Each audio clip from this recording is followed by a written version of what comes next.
REET level first 27 फरवरी first shift के अंदर जो पेपर हुआ था उसके अंदर ईवीएस इन्वायरमेंट स्टडीज से जो क्वेश्चन आए थे उन क्वेश्चनों को हम देखने वाले हैं। ठीक है, पहला क्वेश्चन क्या है कि बछेंद्री पाल ने माउंट एवरेस्ट पर किस वर्ष से वो चढ़ाई की थी? 1984 के अंदर, 1985, 1986 या फिर 1987?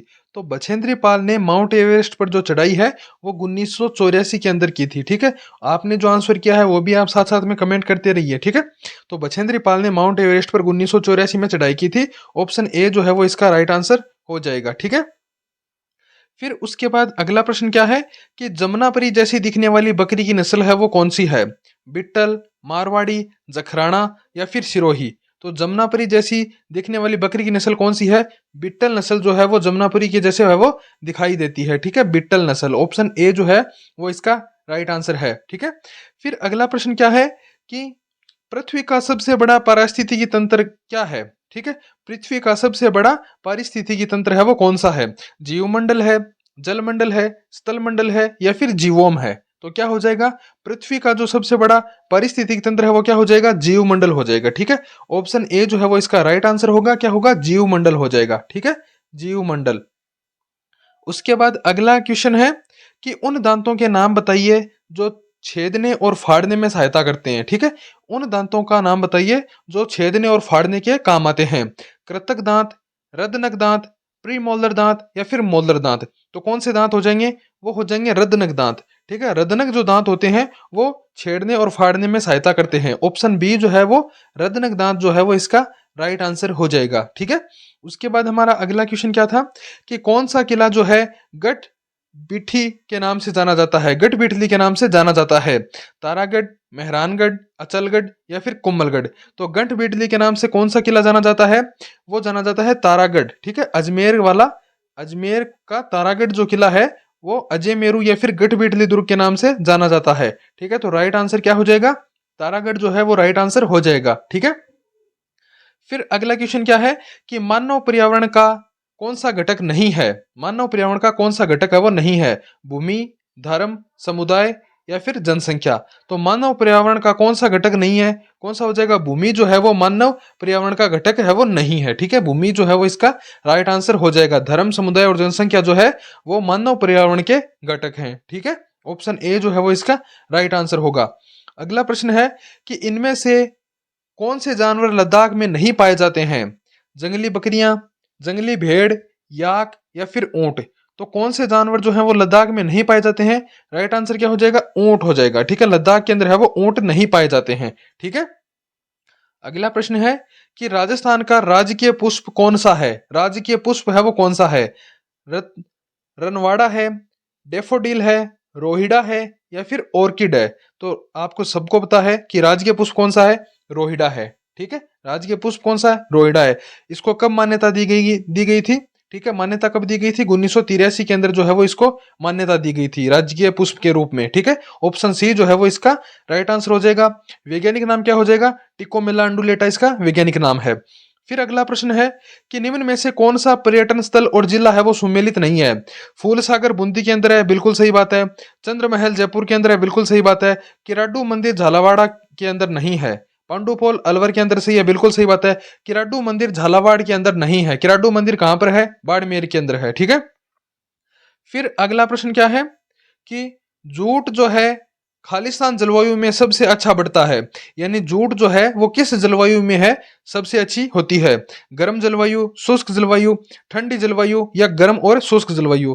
तो जूट जो है वो किस में होगी? गर्म जलवायु में होगी। ठीक है, ऑप्शन ए गर्म जलवायु के अंदर जो है जो जूट है वो सबसे अच्छा बढ़ता है। फिर आगे है अगला क्वेश्चन क्या है कि ग्रीन मफलर का उपयोग निम्न में से किसको कम करने के लिए किया जाता है? ग्रीन मफलर वायु प्रदूषण को, जल प्रदूषण, ध्वनि प्रदूषण या फिर मृदा प्रदूषण? तो ग्रीन मफलर का जो प्रयोग है वो ध्वनि प्रदूषण को कम करने के लिए किया जाता है। ऑप्शन सी जो है वो इसका राइट आंसर हो जाएगा। अगला प्रश्न है कि अफीम का मुख्य घटक है, अफीम का मुख्य घटक क्या है? मॉर्फिन है, हीरोइन है, एट्रोपिन है या फिर कुनेन है? तो अफीम का मुख्य घटक है वो क्या हो जाएगा? मॉर्फिन हो जाएगा। ठीक है, मॉर्फिन जो है वो अफीम का मुख्य घटक है। ऑप्शन ए जो है वो इसका राइट आंसर होगा। फिर अगला प्रश्न है कि चांद पर कदम रखने वाला पहला व्यक्ति कौन था? चंद्रमा पर जाने वाला या कदम रखने वाला पहला व्यक्ति कौन था? Michael Collins, Neil Armstrong, Yuri Gagarin या राकेश शर्मा? तो कौन सा हो जाएगा? नील आर्मस्ट्रांग जो है वो राइट आंसर हो जाएगा, ऑप्शन बी। ठीक है, चांद पर कदम रखने वाला पहला व्यक्ति कौन था? Neil Armstrong. फिर अगला है कि निम्नलिखित में से कौन सा ग्रह सबसे बड़ा है? पृथ्वी, बृहस्पति, शनि या फिर मंगल? तो सबसे बड़ा ग्रह कौन सा हो जाएगा? बृहस्पति जो है वो सबसे बड़ा ग्रह है, ऑप्शन बी जो है वो इसका राइट आंसर होगा। फिर अगला प्रश्न है कि निम्नलिखित में से कौन सा त्योहार कार्तिक माह की अमावस्या के दौरान मनाया जाता है? कार्तिक माह की अमावस्या को कौन सा त्योहार मनाया जाता है? गोवर्धन पूजा, धनतेरस, रक्षाबंधन या फिर दिवाली? तो कार्तिक माह की अमावस्या का कौन सा त्योहार मनाया जाता है? दिवाली मनाई जाती है। ठीक है, दीपावली जो है कार्तिक माह की अमावस्या को बनाई जाती है, ऑप्शन डी जो है वो इसका राइट आंसर होगा।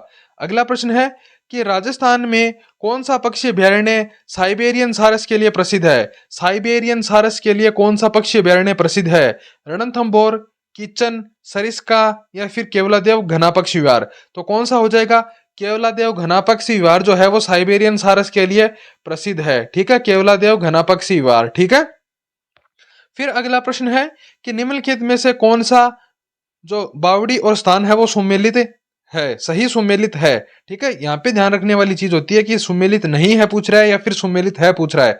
चांद बावड़ी आभानेरी के अंदर है, त्रिमुख बावड़ी चूरू के अंदर, नौलखा बावड़ी जयपुर के अंदर, झालीबा बावड़ी सीकर के अंदर? तो ऑप्शन सही कौन सा हो जाएगा? सही आपका हो जाएगा चांद बावड़ी आभानेरी दौसा के अंदर है। ठीक है, चांद बावड़ी कहां पर है? आभानेरी दौसा के अंदर है वो स्थित है। ठीक है, फिर हमारा अगला प्रश्न क्या है कि खालिस्तान को कोशिका का पावर हाउस कहा जाता है? खालिस्तान को कोशिका का पावर हाउस कहा जाता है। माइट्रोकॉन्ड्रिया, फेफड़े, धमनियां या फिर प्यूटरी ग्रंथियां? तो माइट्रोकॉन्ड्रिया को जो है वो कोशिका का पावर हाउस कहा जाता है, ऑप्शन ए जो है वो इसका राइट आंसर होगा। फिर अगला प्रश्न है कि दिल्ली भारत की राजधानी कब बनी थी? दिल्ली जो है वो भारत की राजधानी कब बनी? 1911, 1931, 1916 या फिर उपयुक्त में से कोई नहीं? तो दिल्ली जो है वो भारत की राजधानी कब बनी थी? 1911 के अंदर है वो दिल्ली भारत की राजधानी बना था। ठीक है, ऑप्शन ए। फिर अगला प्रश्न है कि पाल वंश का संस्थापक कौन था? धर्मपाल, गोपाल, देवपाल या फिर रामपाल? तो पाल वंश का संस्थापक कौन हो जाएगा? गोपाल जो है वो पाल वंश का संस्थापक था, ऑप्शन बी जो है वो इसका राइट आंसर हो जाएगा। ठीक है, तो ये थे इन्वायरमेंट स्टडीज के 20 क्वेश्चन, मेमोरी बेस्ड क्वेश्चन थे। इसके अलावा और कोई क्वेश्चन जो आपको याद है और इसके अंदर वो शामिल नहीं है तो वह आप मेरे को कमेंट करके बता सकते हो।